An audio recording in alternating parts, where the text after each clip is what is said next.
This is the Low Level Hell Podcast, Episode 15. Dog 6, go 6 I got your back, man. Any forces on the ground, you are clear to engage. Fire, take a fire. IED placers with Flight 6, ring of 6, fire coming from this line. Alright, have him come around, pick over trail. We take a fire from 4 different places. That was quite a bit of fire there. wall of death heading east, going low level. Welcome to the Low Level Hell Podcast, the program that explores the world of rotary and fixed-wing combat aviation through the exciting stories of the men and women who experienced it firsthand. Now, here's your host, U.S. Army helicopter pilot, Brian Harris. Hey guys, welcome back to the final episode of International Month. Again, these are individuals who are part of the Low Level Hell Discord community, and so if you want to be a part of that, just check out our Discord group. You can find that on our website, www.thelowlevelhellpodcast.com. Just scroll down to the bottom, you'll find links to that as well as all of our social media such as Facebook, Instagram, Twitter, and our Patreon page where you can support the channel financially. Speaking of Patreon, I do want to say thank you to all of our new patrons this month in April. Joining us, we have Michael P. Fleming, Connor Henneman, JT Crandall, Jeff R., Jack Grieveson, TM Good, and Jeet Sikumaran. Hope I said that right. Appreciate all that support, and if you're interested in taking a look at that, just like I said, head on over to that website. You can also support the channel, of course, by leaving a rating and leaving a comment down wherever you're listening to this show. Now, this week we're joined by a member of the community, goes by Gadget. Kevin is a great guy and has some really cool stories from his time in the Royal Navy learning to fly. While his time in the Navy was somewhat short, I think it was a great look at the training pipeline and some of the opportunities that students had to fly different aircraft. And beyond that, Kevin's just a really good dude and very active in the community, so if you want to have a chat with guys like him from around the world, you can take a look at the Low Level Hell Discord. It's totally free, but admittedly, sometimes it can be a little addicting, so be warned. All right, let's get into it, and we'll be back in the wrap-up.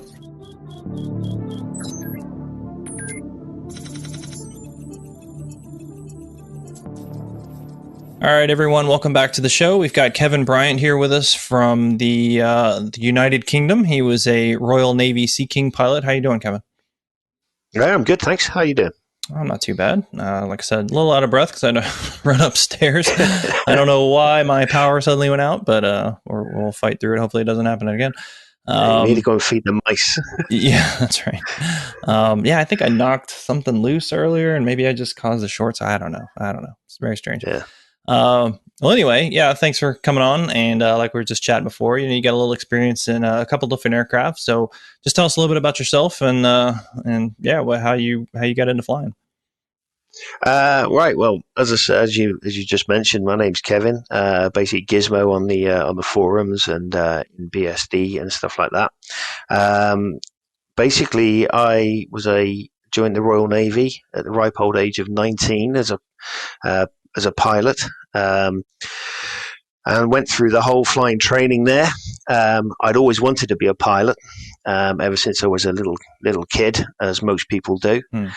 And I think that stemmed from my great granddad. He was an air mechanic in the Second World War on Lancasters.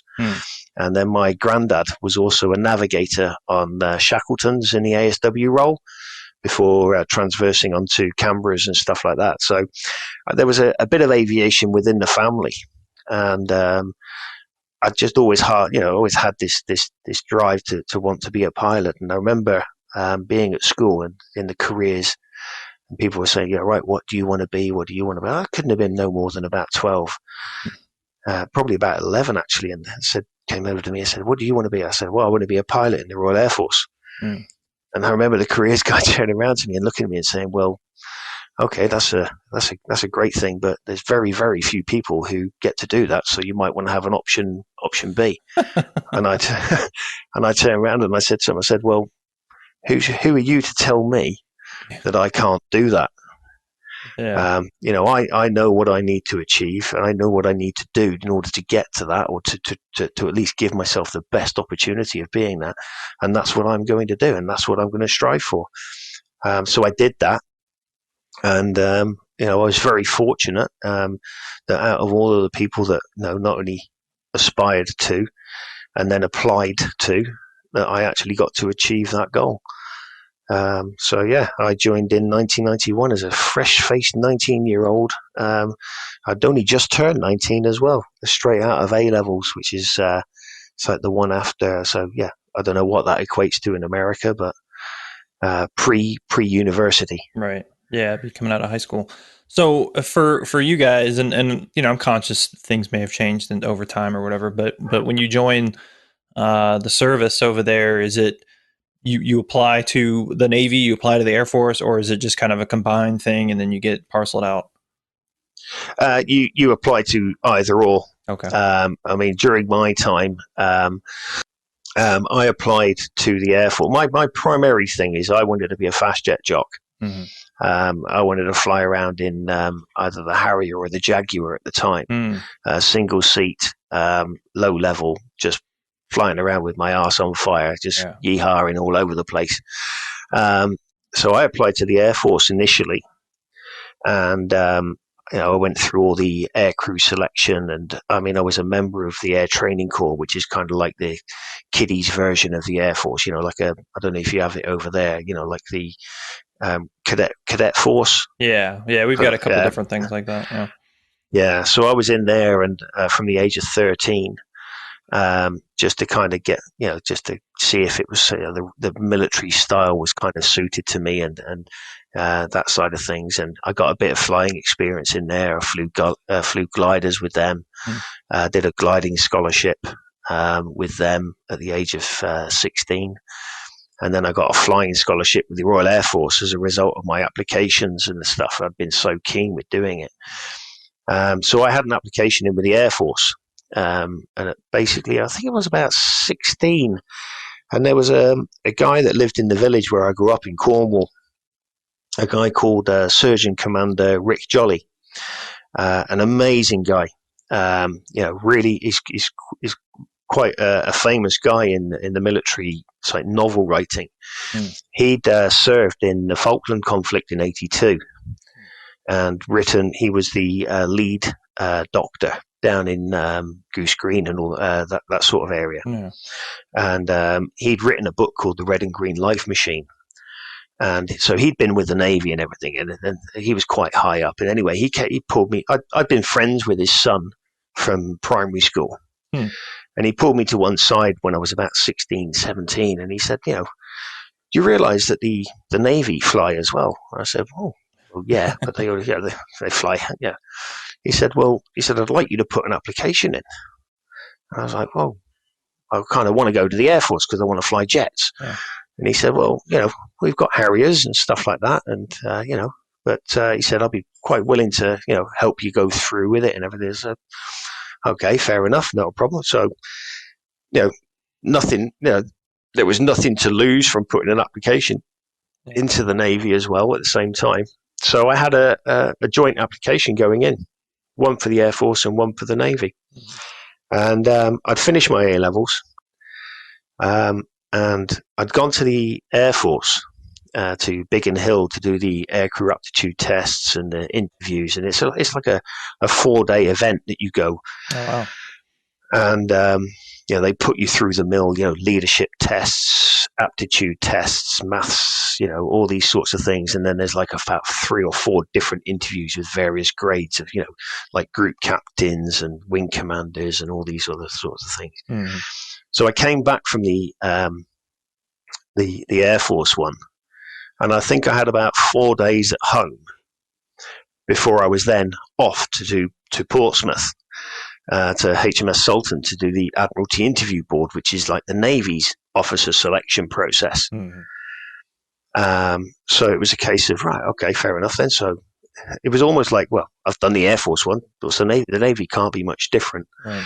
So I remember getting on the train, getting down to Sultan, and I came back from the Navy one.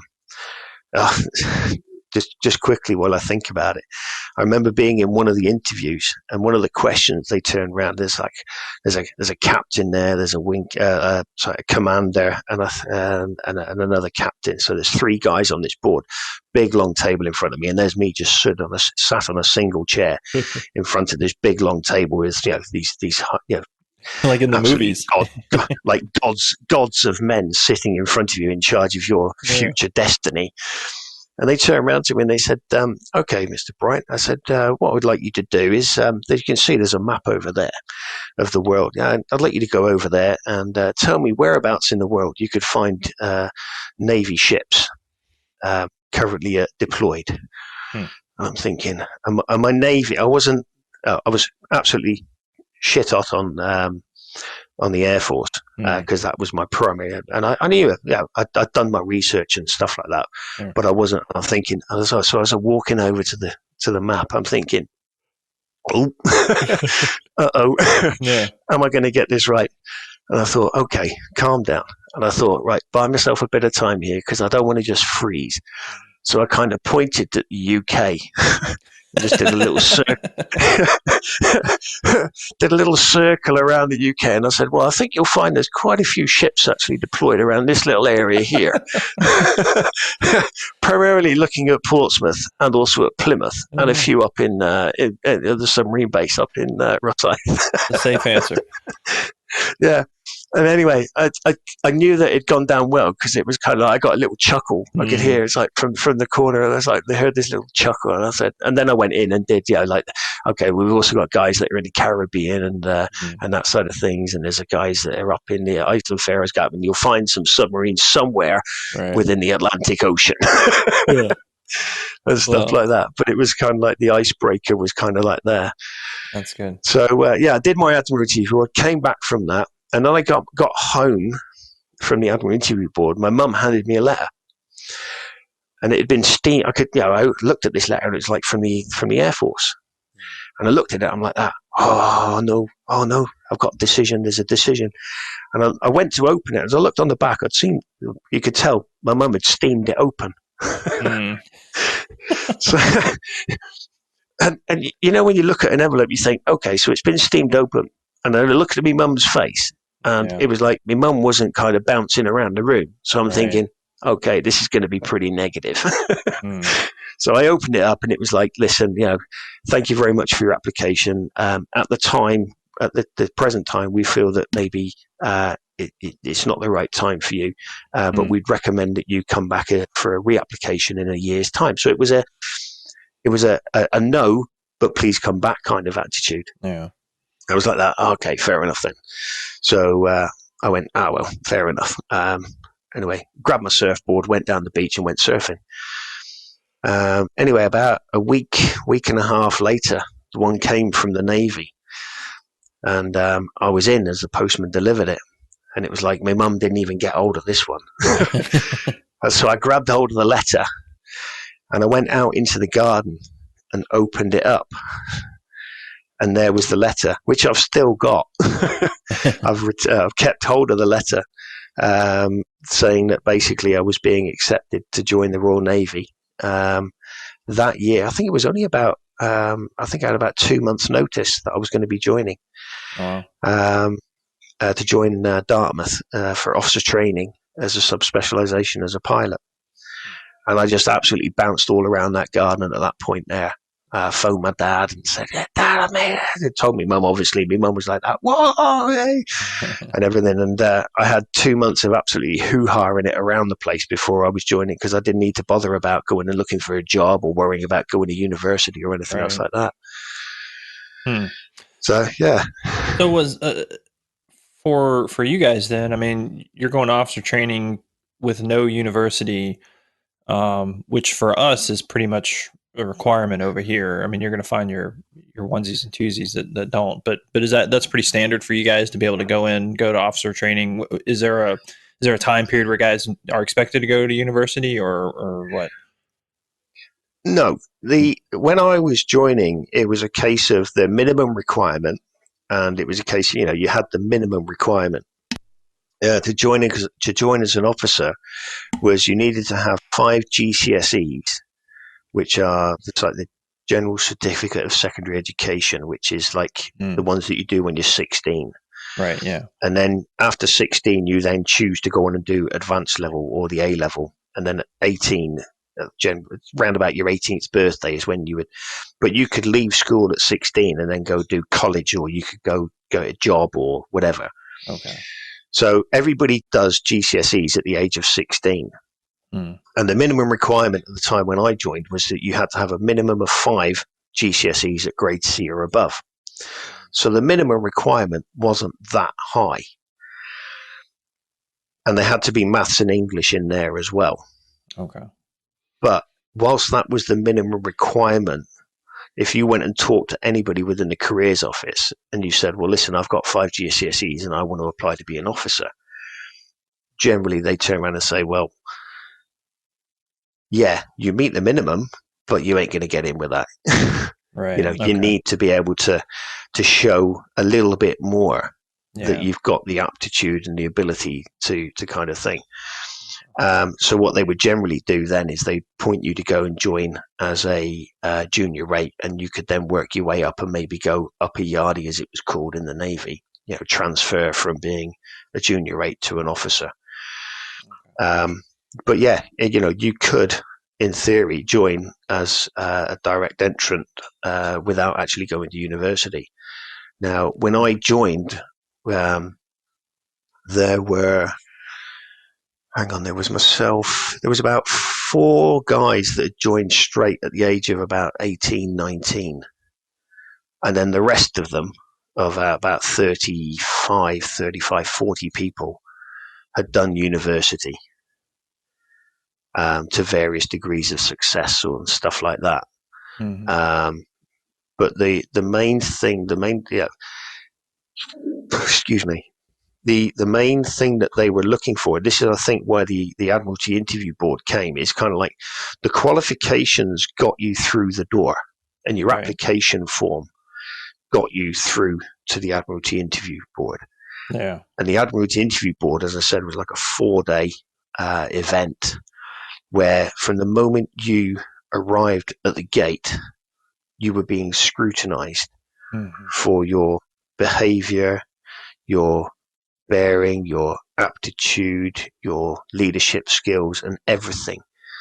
And then from the moment you arrived at the gate to the moment you left, you it's were a 4-day interview. Extremes. Yeah, exactly, a 4-day interview. There was no downtime. It was, you know, it was all, and that side of things. So your qualifications kind of gave you your foot in the door, and then it was your ability at the Admiralty Interview Board that really sealed the deal. And whether, so that's why some people could have gone to the Admiralty Interview Board without a university degree and proven themselves, whilst others maybe needed that university degree to add a little bit more weight to their argument to make sure that they were the right stuff. Right. Okay.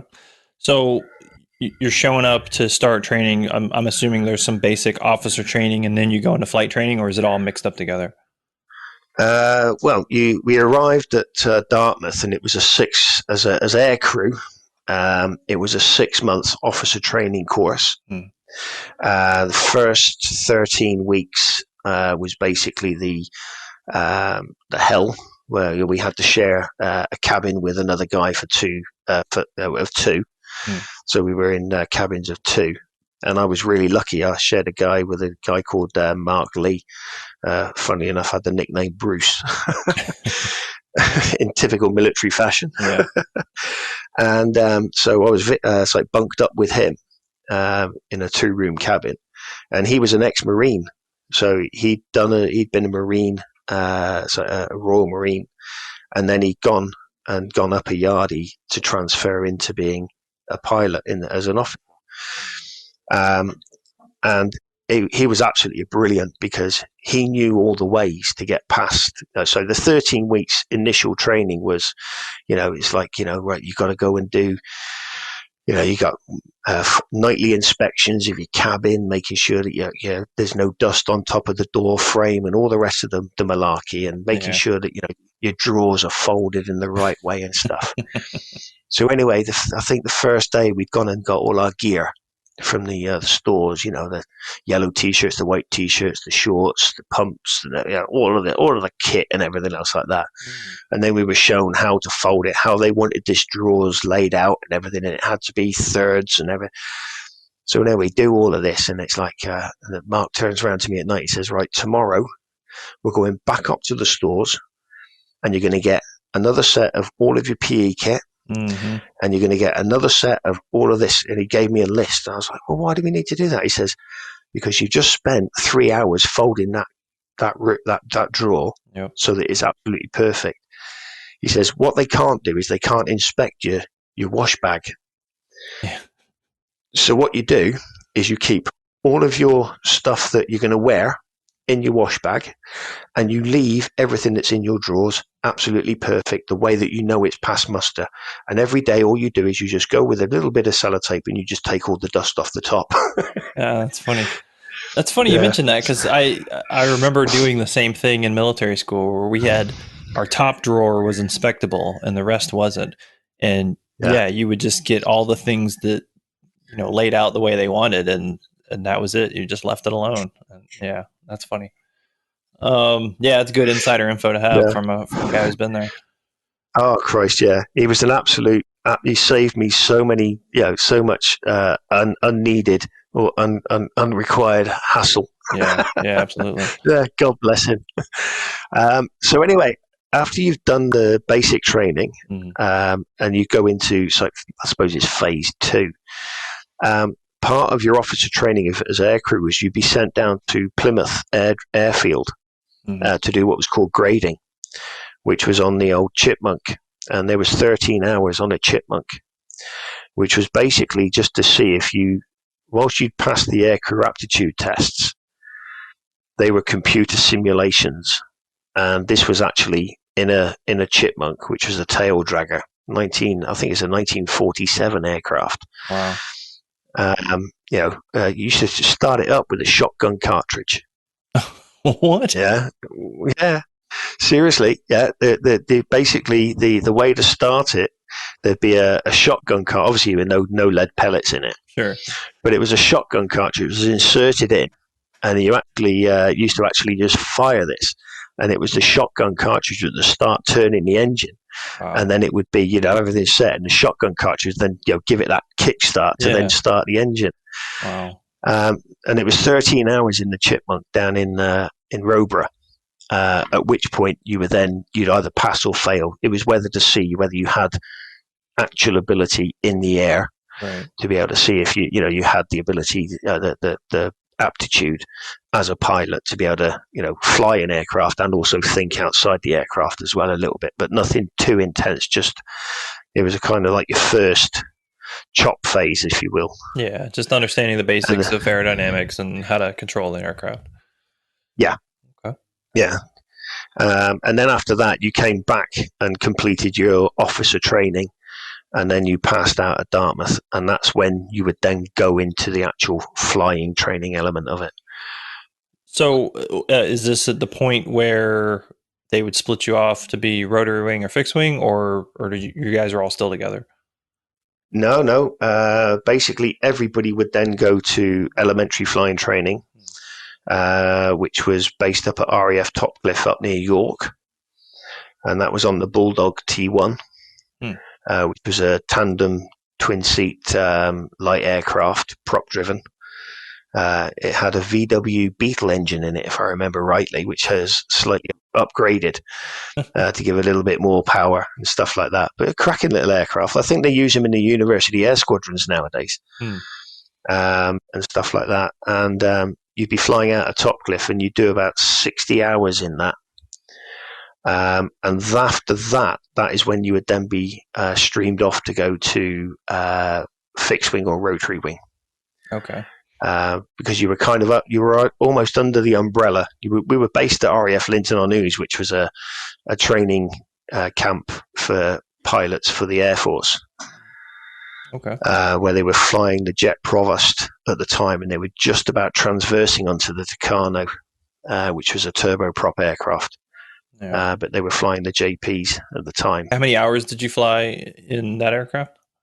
In the Bulldog, 56 hours it was. So yeah, some guys did slightly more. Generally, it was about if you do your first solo after about 10 hours was kind of like the time. If you hit 12 hours before you went solo, you were kind of generally chopped. I think I did my first solo after 8. and that side of things. And before you even get into an aircraft, there was a month and a half of ground school of how does an engine work, how aerodynamics of an aircraft, and air law, which was absolutely enthralling. Oh, it sounds like and stuff. Yeah. So while you're doing all this flight training, were you guys? I mean, was it like a gentleman's course at this point, or were you still getting inspected all the time and having to march around in circles? And how did that work? Oh, no. That all finished after the 13 weeks. Okay. In fact, I don't even think it was 13 weeks. Hmm. I think it was I think it was a period of 6 weeks of the bullshit brigade, as it was known as. The bullshit brigade of having to do all of that, and having to do drills and stuff like that in Dartmouth. And then after that, it was kind of like we were taken from being in a 2-cabin environment, and we were given a single cabin. Very different to how the junior rates would have done it, because obviously they were victualled in 30 men to a crew room and stuff like that, and inspected right the way up until. But I suppose because we were classified as officers and in charge of our own destinies and stuff like that, that we were given obviously a little bit more leeway. Yeah. And so that's another good question. What was your rank at this time? Were you cadets, or how did that work? When I joined, I was a midshipman. Okay. So the lowest of the low. So that's the rank, I suppose. Okay. And at that point, so you then pass out, and you spend time as a midshipman 2 years, but it depended on what age you were when you joined as to how long you spent as a midshipman. For me and the other guys that were 18, 19, it was 2 years. Okay. So you're a midshipman during all the flight training? Yeah. Okay. Yeah. All right. Okay. Yeah, I got promoted up to sub-lieutenant just before I got my wings. Okay, I gotcha. Yeah. Okay, so you finished with the fixed wing stuff, and then you said that's when they break you out into rotary or fixed wing as far as your track, right? Yeah, exactly. I mean, all the way through elementary flying training, I'd been, I want to go Harriers. I want to be streamed to go Harriers. Because it was very much a case of, unless you put your name to the fore to say it, then generally it was a case of, well, you've got to want to be fixed wing if you're going to go fixed wing. All right. So I was like, yeah, I want to go. And I got to the end of my course, and the guy in charge, Jock Gunning, turned around and he says, you've got the aptitude. He says, but you just need to mature just that little bit more before we send you. So we're going to send you rotary. You need to do a tour of rotary. He said, and then you can come back and do a SMAC 626, I think it was, supplementary air course or something. And you can transfer and come to us after doing rotary wing. So that's an option in the Navy that you guys could do. Yeah, back and forth. Yeah, you could swap back. You could go later on. It was always a case of nothing was ever set in stone as to where you were going to go. If you showed the aptitude and the ability, then they kind of, okay, well, fair enough. Then we'll sling him over. I mean, it's all changed now because it's all done tri-service. It's no longer. I mean, I was one of the last ever guys. The course I was on the elementary flying training was the last ever Royal Navy elementary flying training course. Because after that, it went to the Joint Elementary Flying Training, which was basically the Air Force and the Navy, and I think the Army were involved in that as well. So they were trained. Yeah, so it was punched out. It's like the full military course. So when it was RNE FTS, it was all military guys. So there was Navy pilots that were training us, that were seasoned aviators, and then after that, it was punched out to the civvy world under contract.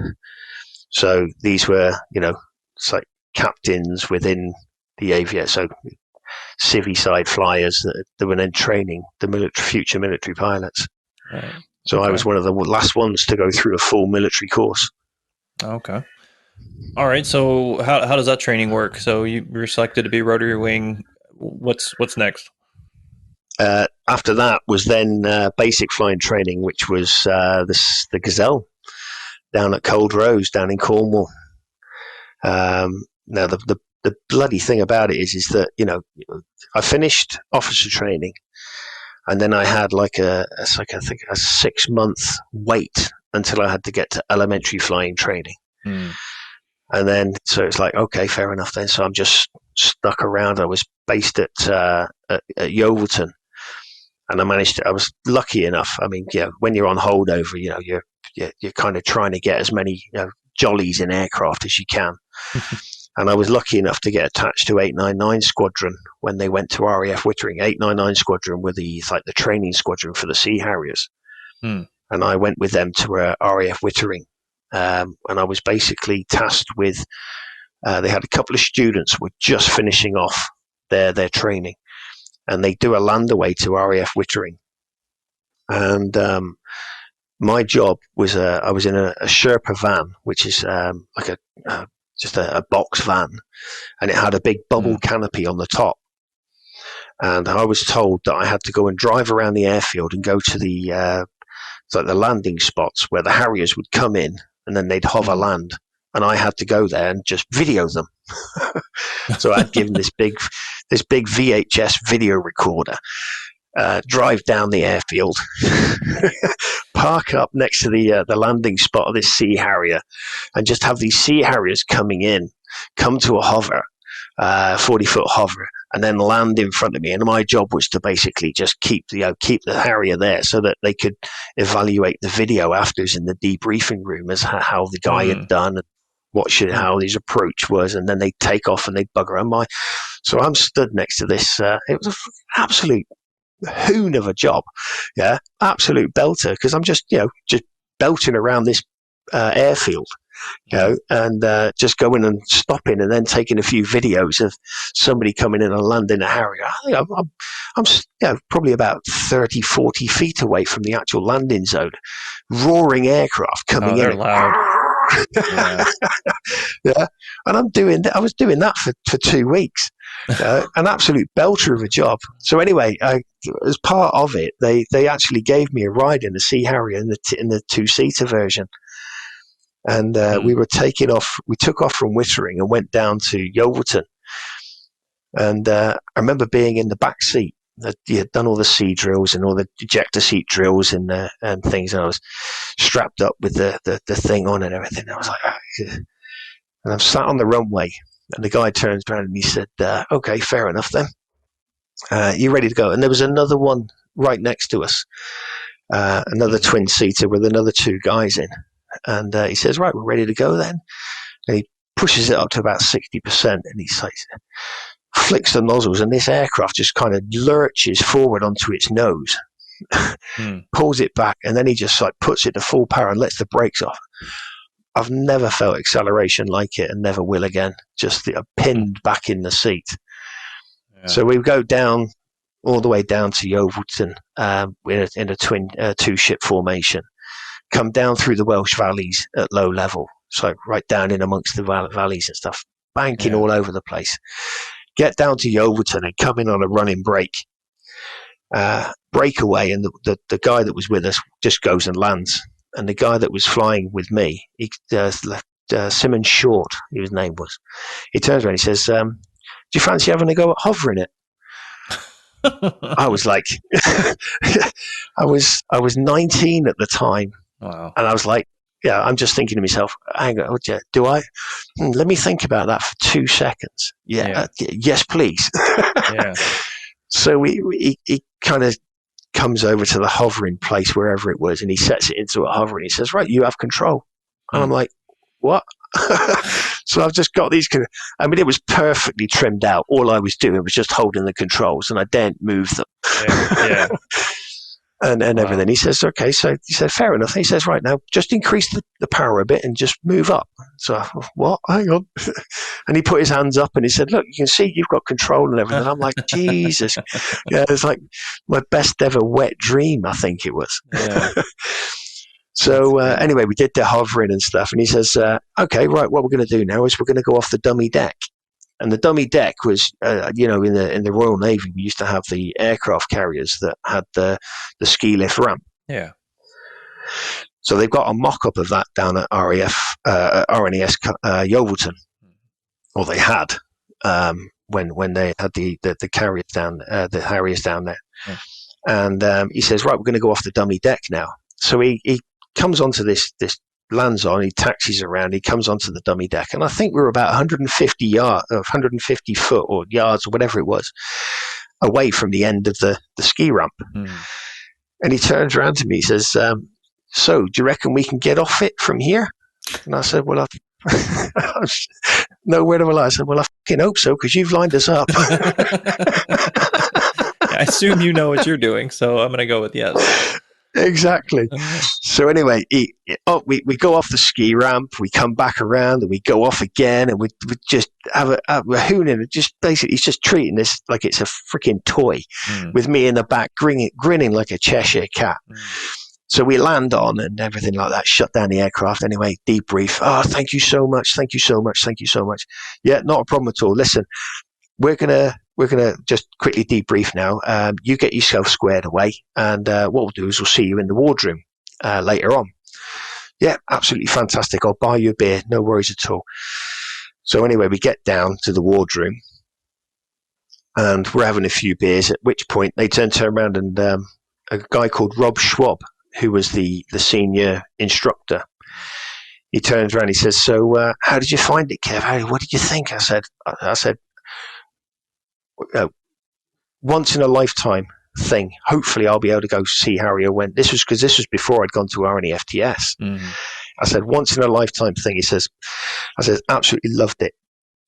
Absolutely amazing. He said, yeah. He said, Simon Short was telling me, he said, apparently you hovered it. Yeah. He said, yeah. He said, did he take his hands off the controls? I said, yeah. He showed me his hands. He said, all right, so you've hovered the Sea Harrier. I said, yeah. He said, yeah, I didn't move it much. I said, I didn't really hover. He said, okay, just so I know. He said, because everybody who hovers a Harrier the first time after they've hovered a Harrier has to do a hover pot. And I was like, what? And I said, yeah, the hover pot. I said, well, what's the hover pot? And he said, well, it's here. At which point he brings over from the other side behind him, which had already been charged. Yeah, this big tankard. Oh, wow. And I was like, well, what's in that? He said, well, the hover pot is basically it's a pint of drink, and you've got to down it in one. And I said, well, what's in it? He said, well, that's the trick. It's been filled up by everybody that was on the squadron at the time. Oh, no. They've all added their own little ingredient. Yeah, some grog. And I was like, oh no. So it said, it's half of it's beer. There was so anyway, I grab hold of it, and it's got a clear bottom in it. So anyway, I grab hold of this, and there's chanting going on. So I start swigging it back, and as I'm starting to swig it back, all of a sudden I can just see two egg yolks in the bottom because it's got a clear bottom. Yeah. And I was like that, chug, and I was like that. I'm not going to throw up. So I managed to get it down and put it back down. It's like, yay, well done, Kev. I was like that, yeah, great. And he turned around, and next thing you know, he turns around and he goes, you went off the ski ramp as well, didn't you? Oh, no. And I went, at which point I went, yeah. He said, oh, good, because you've got to do the ramp pot as well. Oh, my God. So he had to do this. Decide, yeah. Oh Christ, yeah. That's a pretty awesome experience. Yeah, I don't know what was the fact that I was in the Sea Harrier. Was it worth doing the two pots? Hell yeah. Yeah, exactly. That's pretty cool. So for your flight training in the helicopters, you said you guys flew the Gazelle. What was that like? Yeah, that was amazing. I mean, that aircraft was just so brilliant. It was just, so responsive and agile, and just, it was a dream to fly. It required a huge amount of finesse to really get the best out of it. But it was so rewarding to fly it. It was just, it was a beautiful, I mean, I just have nothing but fond memories of that aircraft. And my time on 705 Squadron, it was an amazing little thing, because after 705 Squadron, so you get streamed at the end of RNEFTS, rotary wing or fixed wing. Mm-hmm. And then you go to BFT, and at the end of BFT on the Gazelle is when you get awarded your wings. And once you're awarded your wings, you also then get your flying pay, which was at the time was, that was a substantial increase in wages as well. Sure. But there was, I was with an amazing group of lads that were there, because generally when there was a course that was ahead of you, and you were the one that was, so you'd join, and there'd already be a course halfway through their course. So you then do your ground school, which was about another month and a half of learning helicopter avionics and all the rest of it, helicopter principles of flight and all the rest of that. And then you join the flying side of it, at which point the guys that were ahead of you were probably about 6 weeks away, or 3 or 4 weeks away from actually graduating. And then as they graduated, you'd kind of be at that point, and then the next course behind would be joining as you were kind of moving on. That's the way that the system worked. And the guys that I was with down there were, great bunch of guys. The instructors were absolutely amazing. The guy that I was instructed by, my instructor was a guy called Lieutenant Tim Gay. Unfortunately, he was killed in the guy that was the course behind me. He picked up a guy called Guy Chapman, who'd gone fixed wing. He'd been streamed after RNEFTS as fixed wing, but he failed at fixed wing and was then brought into rotary wing, and he was the course behind me. And unfortunately, the pair of them were killed in the Wye Valley after a wire strike, as they were low level through the Wye Valley. And unfortunately, what happened is the wires went in between the rotor disc and the main body and took out all the rotating swash plate control rod. So they had no control and just ended up in a snotty mess on the ground. But I mean, we had at the 705 was just an amazing time. Looking back, it was almost like it wasn't a flying course. It was like a jolly, if that makes any sense. Yeah, my recollection of it is that, we trained hard, we played hard. I mean, there was a place in the wardroom called the Flaming Datum, which was like a bar within the wardroom where you could go in your flight overalls. Everywhere else, you had to be in shirt and tie and everything if you went for dinner. But you could go to this place called the Flaming Datum, and on the walls were, some AK-47s that somebody had managed to bring back from the first Iraq War, and there was it's like tail rotors, it's like pieces of tanks that were mounted on bits of wood that were put up around this wall with the names of people that had done stuff and shit like all over the place. And it was very much it's like the bar where you could go and relax and unwind. So we'd have a good day's training, and then we'd all crowd down, and so all of the instructors would be in there as well. So it wasn't like an instructor-student relationship. It was almost as if it was like being in a unit. We were being welcomed into the fold of naval aviation. Yeah, it doesn't sound like a schoolhouse situation at all. It's just like you're in a unit, and that's how you're treated. Yeah, exactly that. Yeah.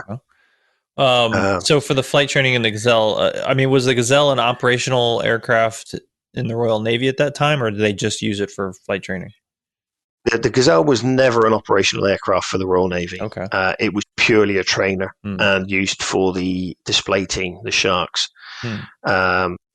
Which some of there'd be 4 or 5 instructors that were designated for the year to be part of the display team. Okay. And I was lucky enough to go away with them to the Portsmouth Navy days when I was during my training. I think it was Easter leave or something. I had nothing to do, so I said, "I'll come with you." And I'll go a weekend, I think it was, and I'll come with you and help host or whatever. They wanted a volunteer, so I volunteered and went up to Portsmouth with them, and was sat on the caravan. They had a caravan that was basically there. So there'd be a display going along, and I'd be in the caravan talking to people about the Gazelle and stuff like that. Which was quite fun. So for the flight training in the Gazelle, did you guys do anything with ships? I mean, were you doing landings on ships, or was it just pure, this is how to fly a helicopter? The training was essentially, just this is a helicopter. This is how a helicopter works.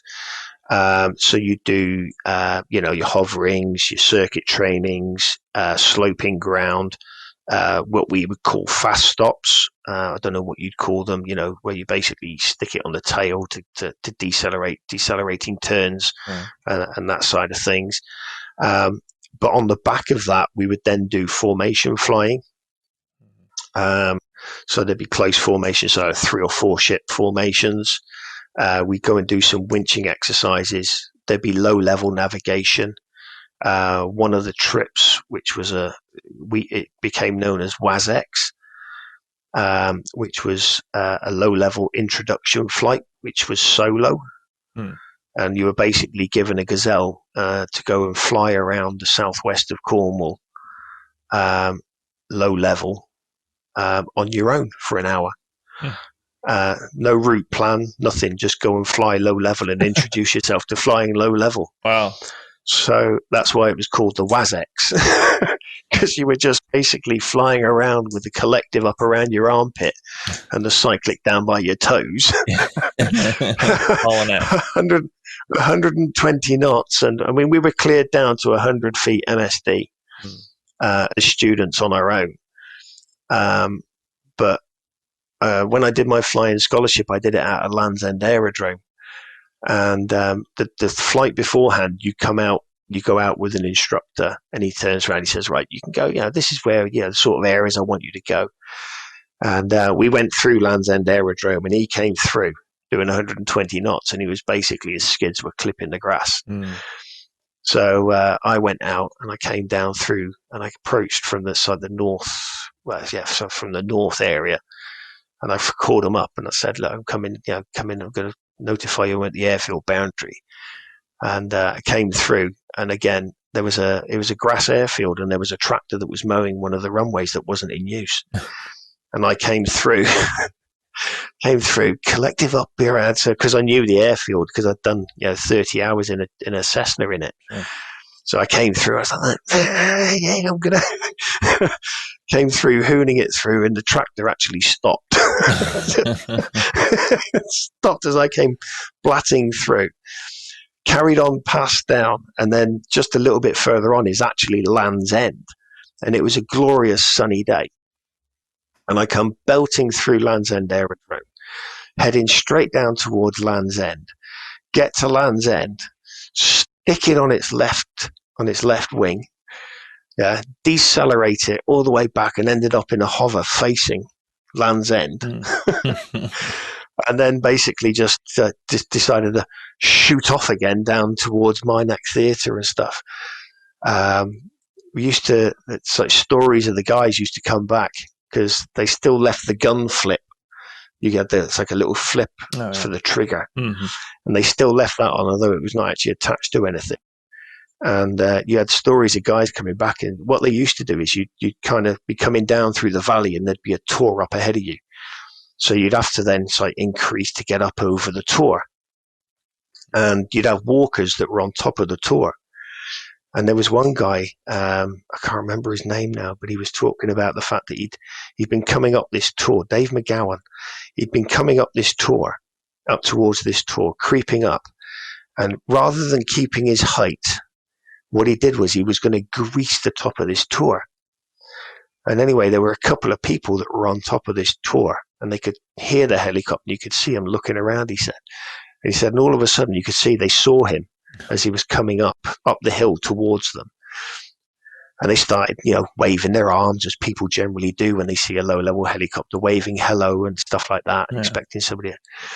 And Dave just puts them in his sight, flicks the imaginary trigger over, pushes the trigger and starts going, taka, taka, taka, taka, as he creams the top of this, the tor. Yeah, could have been no more than probably 20 feet. And he says, but as he got close enough, he could see these guys suddenly was like waving their arms quite jovially. Hello, this is us, and everything. And as he gets towards the end, you could suddenly see their arms starting to slow down as if to say, what's he doing? Yeah. Before, just as he's about to cross over the top of the hill, they dive out the way, left and right. So that was WASX. That was one of the things that we did when we were in the Royal Navy. It doesn't happen nowadays, apparently, according to DJ. Yeah, it doesn't sound like something that would survive in the modern times. No. So how many hours did you guys fly in the Gazelle before you were complete with that? Yeah, it was 90, about just roughly 90 hours in there. At which point after that, you'd then get your wings, and then you would be streamed to go anti-submarine warfare, links. So, or you go to the Mark IVs, which was the jungly squadrons, so troop support. Okay.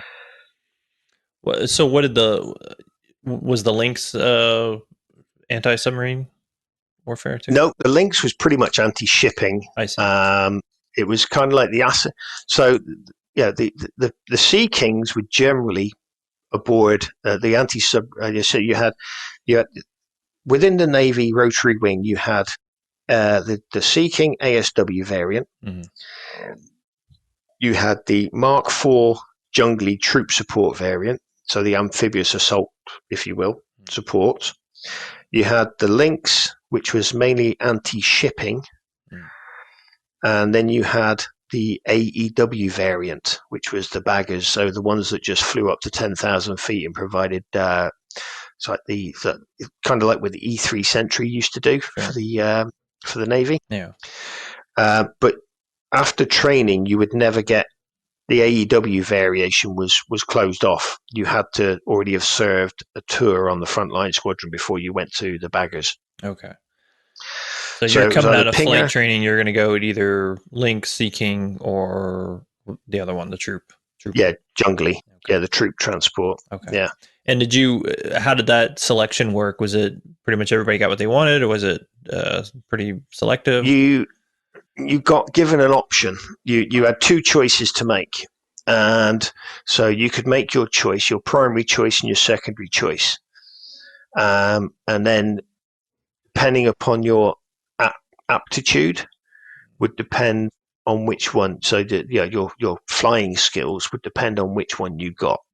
So how does that work with the Sea King then? Like, how do you stay in that? Is that all part of the same unit? So you'd go from 705 Squadron, and again, you'd have about a 6-month wait before you then would join 706 Squadron. The guys that would go Lynx went off to Portland to 702 Squadron. They're no longer there now. They're up on, they're at Yeovilton, so on the Wildcats. And the jungly guys, they would go off to Yeovilton as well to 848 Squadron. No, 747 Squadron. I think 707 Squadron, sorry. Yeah, so you either went 706, 702, or 707 Squadron. So either Yeovilton, Portland, or you stayed at Coldrose. 705 Squadron, the BFT, taught you how to fly a helicopter. 706 was a conversion to type course, if you will.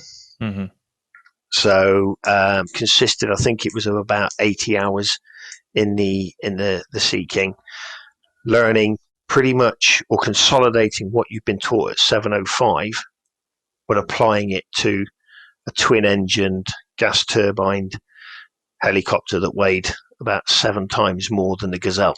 Yeah. Yeah. Yeah, because that's a big aircraft. Two 3 power turbine gnome engines up top. 4 hours endurance at times. Ability to hyper and all the rest of that. It was a big step up. Yeah. From going from a Gazelle, which was so nimble and everything, to something. I was flying aircraft that were older than me. Yeah, I was gonna say, what was that like? That transition from flying something tiny like the Gazelle to something big like the Sea King. It was really, really and having gone from the Gazelle, which was such a punchy little aircraft that the Sea King, you were basically maxed out at 90 knots. You couldn't really go above 30 degrees angular bank because the airframe was that old. The main beam that was supporting the gearbox, they used to have little cracks, and they would pre-drill. They drilled the tops of the cracks to stop them from spreading further up. Yeah. And stuff. So, you were limited to how much you could throw this aircraft around. And I used to, and that was the fun of, I was still, at this time, I was only still 23 years old. So when you got out of the Navy, did you do any flying on your own? No. As I said, I kind of put a load of feelers out initially, and I thought, well, okay, I'll go and fly for Civvy side, and I'll be able to get a job and everything. It quickly dawned on me with the way that the economy was at the time that there was nothing out there. And I didn't have the funds behind me to be able to go and get my own CPLH or commercial license. So I pretty much had to put it all to bed and put my flying career behind me. And, in the hope that one day, if I ever got the opportunity, I could maybe go back to it. But it never transpired. And I'm 48 now, coming on for closer to 50 each time, and the body doesn't bounce as well as it used to. And to be honest with you, flying is pretty much definitely a young man's game. Yeah. And so I've the kind of flying. Yeah. Yeah. I've got mates that are, still in the game. They've left the Navy, and they're now flying Civvy side, and they've said it's not the same anyway. It's a different kind of flying. The military flying was, when I was in, was, right, let's, we can do what we want with the military. Yeah. Air traffic control? No. What do you mean controlled airspace? No, we're the military. We're coming through. Right. Yeah. Yes, we may not have all the avionics you require of us, but hey, we're the military and we need to be over there. So let us through. Yeah. So there was all sorts of, there's that side of things. And I don't know, I suppose I'd love to go for a flight again, but to do it as a job or to do it as an instructor, teaching somebody that's, not really got, because I think that's the thing about the military as well, is that the fact that there was such a great bunch, and the thing I missed most about the military when I left wasn't really the flying. It wasn't the bullshit that went along with it, the parades and all the pomp and pomposity that went with it. It was the mates that I made when I was in there. Yeah. No, I think that's a recurring theme from a lot of people that, the service, you sometimes have to divorce the service to the people, right? So it's like you can be disenchanted, disgusted sometimes by the organization, by the institution, but typically the camaraderie is something that people gravitate towards. Oh Christ, yeah. I've run pubs for a period of 5 years, and everybody that came in that was military, there was an instant bond or a connection. Be that they were Army, Navy, Air Force, whatever. There was an instant connection there, and we always bonded as part of that.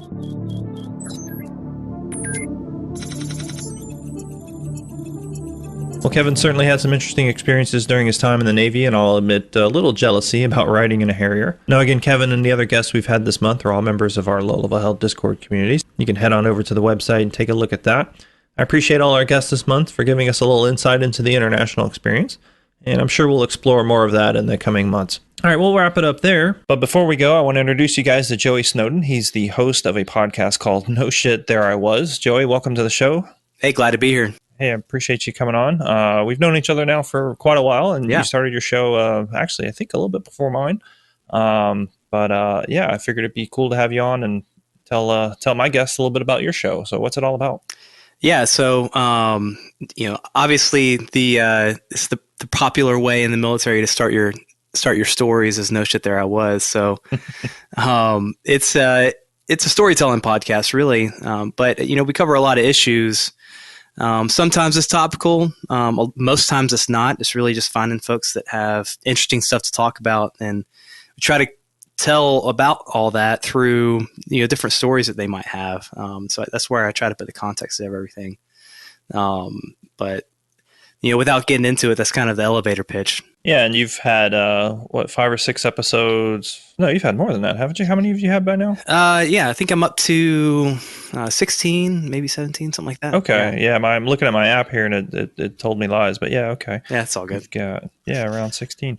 Yeah, and they're kind of all over the place as far as topics, because I know you you just recently talked to another person that we both know about sexual harassment and assault in the military, and then a little bit before that, you talked about immunization and COVID. Yep. I think what was it, like your first episode? You talked to a guy who was on a tank rollover. Yeah, I think that was the second one. It was a guy who was enlisted. His tank went down a hill completely out of control. Where was it? Somewhere in the Eastern Bloc. But yeah, that was a wild episode. My first one was with like a LEO that was attached to my company in Afghanistan. So that was pretty cool. Yeah, there's some wild stories there, and I definitely encourage people to check it out. And like I said, it's not aviation specific. Of course, it's not really anything specific. It's just kind of experiences and stories, and it's kind of like what we're trying to do here. Just we're a little bit more focused on the aviation side of things. Yeah. But where can they find your show at? So you can literally find it anywhere that you listen to podcasts. Obviously Apple's the big one, Spotify. But if you just type in no shit there I was with a comma after the shit. And then, or if things go completely wrong and you can't find it, I know there's a couple of imposters out there. You can just search Joey Snowden, this JoeysNowden, and I'll pop up as the author. I do want to say I've had on the podcast, if I were to find a majority, it's actually like a majority of the folks that are on the podcast have been aviation. It's just really weird, but it's just the truth. We just have cooler stories. It's true though. Like there's a guy, a Vietnam vet that I interviewed. He enlisted, or actually, sorry, he got drafted. Went to OCS. He was an infantry platoon leader in Vietnam and kind of a company commander too. He got shuffled into that before he came back, and then he went aviation. They went back to Vietnam as a pilot, which is wild. Yeah, well, back then they weren't kind of pigeonholed into aviation. It was, you were still infantry, armor, all that good stuff. Right. Yeah, it's interesting. Well, cool. Well, I appreciate you coming in and telling us all about it. Everybody should definitely check that out on wherever you listen to your podcast. No Shit There I Was with Joey Snowden. So thanks for coming on. Yeah, absolutely. Thank you. Well, that's all we have time for today. A reminder that the views expressed do not represent the Department of Defense or any private business. Thanks again for listening, and we'll see you guys in a few weeks.